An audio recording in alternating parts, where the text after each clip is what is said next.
Hi, my name is Andrew Siegel. I'm the senior trial lawyer at Siegel Coonerty. Today's video clip is compression fractures of the vertebral body of the spine.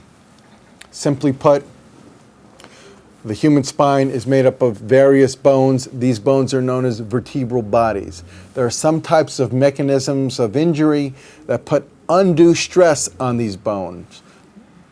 The most common type is where there's forward flexion of the spine. If this is the head facing in this direction, if there's forward flexion of the head, let's say from an abrupt stop on a car, the spine moves forward. You can tell as I move the spine forward, there's more and more pressure through here, more and more pressure through here, and that pressure ultimately, most of the time, transmits right on top of where the rib cage meets the lumbar spine. It's at T12, known as thoracic 12th vertebrae, L1, the first lumbar vertebrae, because the ribs, which actually come around, they act almost as a mechanism to cause undue pressure on that first lumbar vertebrae.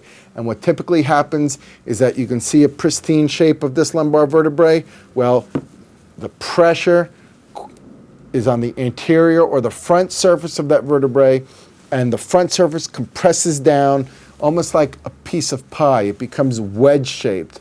So what we see now is nice and square, it thins out, and it becomes wedge-shaped.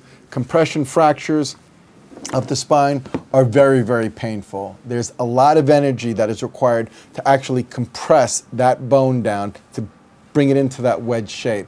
But that's not all. What happens with these injuries is not only is there a bone compression fracture of the vertebral body, but also all the structures that surround that fracture, the soft tissue structure, the tendons, the ligaments, and muscles, they're now also pulled out of place due to the disruption of the anatomy in that area.